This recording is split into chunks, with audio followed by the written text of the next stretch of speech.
Bom, pessoal, a gente viu no outro vídeo, né, quando a gente tem ruídos muito grandes, a média ela não é talvez o mais adequado de se utilizar, né? Quando eu coloquei lá, né, valores muito grandes, já não estava muito legal.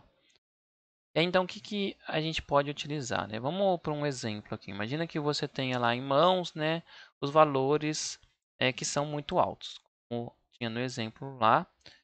E em alguns casos isso acontece, né? Em alguns momentos esse valor repentinamente vai lá para cima. E isso acontece sem causa aparente, né? Lógico que no seu experimento, às vezes é isso que você está esperando, tá? Então, assim, como eu falei, vocês precisam conhecer o experimento que vocês estão fazendo. Você está esperando um sinal que seja pequeno, né, com amplitude baixa e suave, e aí de repente vem um pico lá muito alto, né, sem motivo aparente. Que é nesse caso aqui, ó, faz de conta que a gente tem um sinal que está oscilando aqui 0, 1, 2, 3 e de repente dá 90. É uma coisa absurda. E aí a gente fala assim, vou aplicar um filtro de média aqui que já vai ser suficiente. E a gente faz um filtro de média lá com 3 casas, por exemplo, né? E aí que eu faço a média desse segundo elemento aqui, né? Vai dar 1, aqui vai dar 2, porque eu estou somando, né? O 0, 1 com 2 dá 3. Dividido por 3 dá 1. Aí aqui, 1 com 2 com 3 dá 6. Dividido por 3 dá 2. E aí 0 com 2, perdão, 2 com 3 com 90 dá 95. Dividido por 3 dá 31,6666, né? E aí aqui a mesma coisa, né? Os 3 com 90 com 2. E aqui 90 com 2 com 1 dá 93. Dividido por 3 dá 31, certo? Então, a gente continua tendo valores muito altos. Não é o que a gente está querendo, né? A gente tem que chegar num valor aqui razoável, que seja é, em 3, 2, alguma coisa assim, né? Tô vendo aqui, eu acho que essa conta está errada, né? 2 com 1 com 2 dá 4, 5, dá 2,67, né? Que é 2. Enfim. Então, a gente teria esse vetor aqui se a gente fizesse o filtro com médias, tá? E não é interessante, né? A gente não quer que chegue nesse valor aqui. A gente quer que chegue em 2, 3, né? Alguma coisa assim. Então, a gente vai utilizar a mediana, né? O filtro no tempo, que é mediana, não é média, tá? Mas o que é mediana, então, que é diferente de média? Então vamos considerar que a gente tem lá uma grande quantidade de dados agora, tá? E aí a gente pegou uma janela, que é essa janela aqui, e aí a gente tem esse número aqui que a gente está vendo que ele é meio problemático, certo? Ele é 90, ele é muito alto. E a gente quer que esse número aqui seja eliminado para a gente trocar para um valor mais adequado. Então essa aqui vai ser a nossa janela, tá, gente? Então a gente tem lá 100 dados, estou fazendo a minha janela ali com 9, né? 9 dados, tá?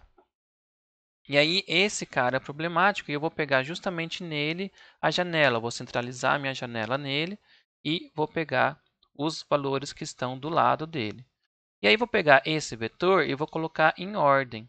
Então esse vetor aqui eu vou fazer ele em ordem. Então eu tenho 0 aqui, aí eu tenho 1, 2, 3 uns aqui, né? Então 1, 1, 1. Aí tenho 2, 2 e 2, então 2, 2, 2, 3 e 90. Ok? O 90 é o último, que ele é o número maior.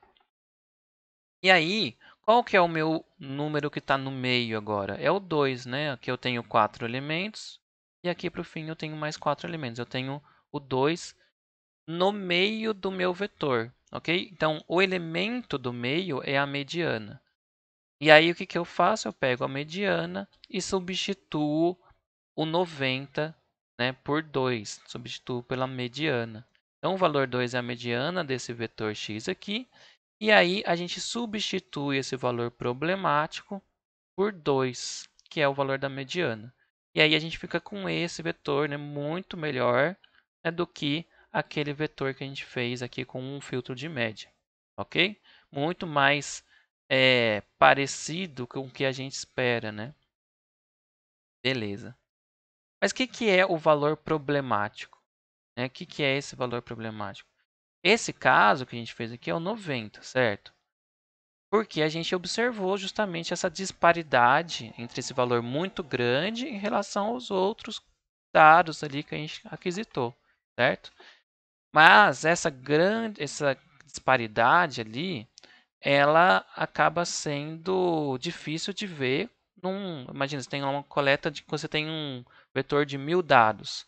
Como que você olha assim no tempo, né? Qual que é o valor ali que você vai considerar? Isso aqui é dispar, isso aqui é realmente o dado que eu estou procurando, né? Então, o que a gente vai utilizar são histogramas, né? O que a gente vê em que momento, quantas vezes acontece cada valor ali. E aí a gente consegue separar eles e aí ver o que, que é uma coisa absurda e o que, que é uma coisa que realmente pode ser dado, tá? A gente vai analisar isso lá no MATLAB, vocês vão entender. Então, vindo aqui no MATLAB, deixa eu ver aqui o que a gente vai fazer. Vou dar uma limpada. Então, eu vou criar um sinal. Esse sinal ele vai ser totalmente randômico, né? Ele vai criar um valor, um vetor random também, né? Daquela mesma maneira que a gente viu. E ele faz uma soma cumulativa, né? Esse CumSum faz isso, tá? Deixa eu só mostrar para vocês o que é o CumSum. Eu até deixei aqui meio preparado. Olha, eu tenho um vetor que é 1, 2, 3 e menos 2, tá? Então, o primeiro elemento vai ser o 1 mesmo. O segundo elemento vai ser 1 mais 2, 3. O terceiro elemento vai ser 1 mais 2 mais 3, 6. Aí o quarto elemento vai ser 1 mais 2 mais 3 menos 2, 4. Tá? É isso que ele faz, né? Ele faz uma soma cumulativa e cria um vetor. Então, eu fiz randomicamente e eu fiz, né, que ele vai variando com uma geração randômica ali. E aí eu criei aqui a proporção de dados que serão transformadas em ruído, tá? Então, o que significa isso daqui? Eu vou pegar alguns índices desse dado e vou tacar um ruído bem grande, tá? Então aqui é um ruído bem grande mesmo. Você vai ver que eles vão ficar assim, você vai ver que tem um dado embaixo e ruídos bem altos, tá?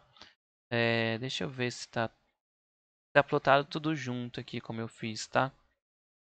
Vou só criar isso daqui e aí a gente vai plotar o histograma, tá? E que aí o histograma vai mostrar pra gente. Tá mostrando que acontece, né, uma grande quantidade de valores aqui embaixo e não tão grandes aqui em cima, né? Então esse valor aqui pode estar com dados mais para cá, né? Os dados realmente estão acontecendo aqui e esses dados que estão aqui em cima são os ruídos, né, que estão acontecendo de vez em quando. Então a gente seta aqui mais ou menos em 40. A gente vai ver o que acontece, tá? Então o limitante que a gente colocou é 40, mas poderia ser outro valor, tá? Dependendo de como que está sendo gerado isso daqui.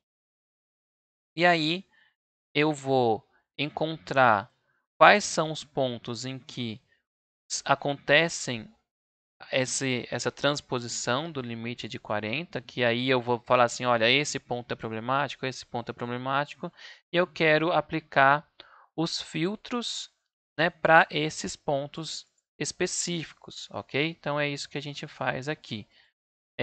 Aqui daquela mesma maneira, né, a janela evita os efeitos de borda, tá? Então eu estou evitando os efeitos de borda e coloquei um valor 20 aqui para fazer a janela, tá?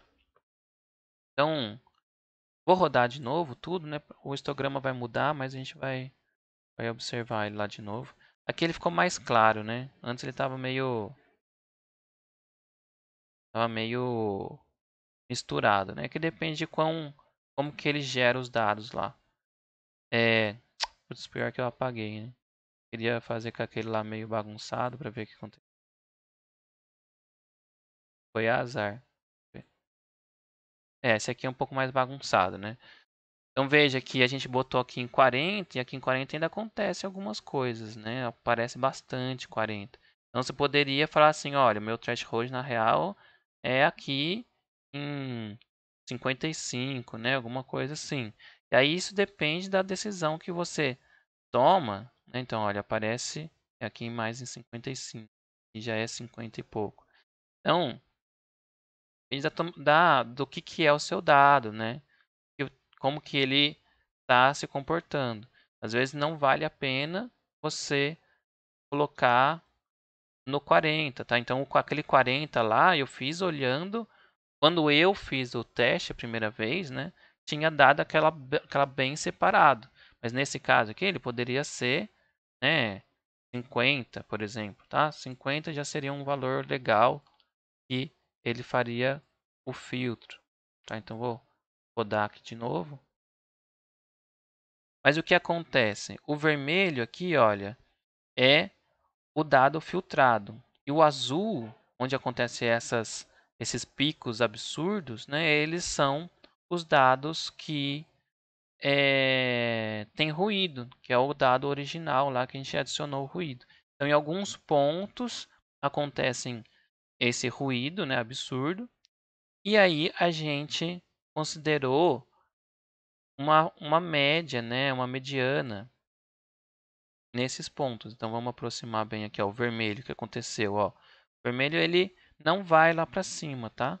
Ele põe um ponto aqui que é a mediana dos pontos do azul. Então o vermelho está sobreposto ao azul, menos nos pontos problemáticos, tá? Então nos pontos problemáticos ele faz a mediana. E aí ele tem um comportamento que é o que a gente esperaria, né? Mesmo sendo, né, bem ruidoso, ele está eliminando esses pontos que estão muito além do que realmente deveria ser, ok? Vamos rodar mais uma vez aqui, só para a gente cair num ponto em que ele está bem apartado, né? Nesse caso ainda ficou misturado. Quero chegar agora naquele que é bem separado, assim. Ó, nesse caso está bem separado, né? Ele está pegando mais para baixo aqui agora. Então, a gente faz a mediana aqui com esses valores aqui de baixo, ok? E aí, é isso, né? A gente consegue eliminar, ó, essas variações muito grandes. É isso que serve de mediana, tá, gente? E aí, é isso. Vai acontecer de acontecer ruídos muito grandes do nada ou com frequências muito altas. Então, lá na média, aí você consegue eliminar as frequências altas, né? A gente viu lá que as frequências mais próximas ali do zero acabaram ficando, que é o que a gente esperava, né? Que é o 12, 18 e o 30. Mas isso vai depender do experimento que você quer. Faz de conta que você queria visualizar uma frequência a 80, 90 Hz, naquele caso do vídeo anterior, do filtro de média. Talvez o filtro de média não seja tão interessante. Então a gente vai ver como filtrar uma frequência específica para a gente observar só aquela frequência, por exemplo, tá? Então a gente vai continuar trabalhando nesse sentido. Dessa semana é isso. E aí, a tarefinha ela vai ser baseada praticamente nessa daqui, tá? Eu vou passar uns dados lá para vocês e aí vocês vão ter que filtrar, analisar na frequência e reconstruir o sinal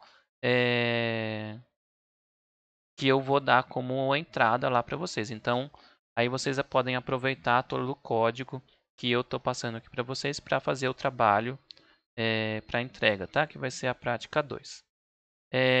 Bom, peço desculpa mais uma vez pela demora, né? Mas acredito que agora tá tudo certo e a gente vai dando andamento aí. Abraço, pessoal. Qualquer coisa, apareçam na aula, tá? Na sexta-feira, pra gente tirar dúvidas. Ou me mandem e-mail, tá? E boa semana aí para todo mundo. Abraço.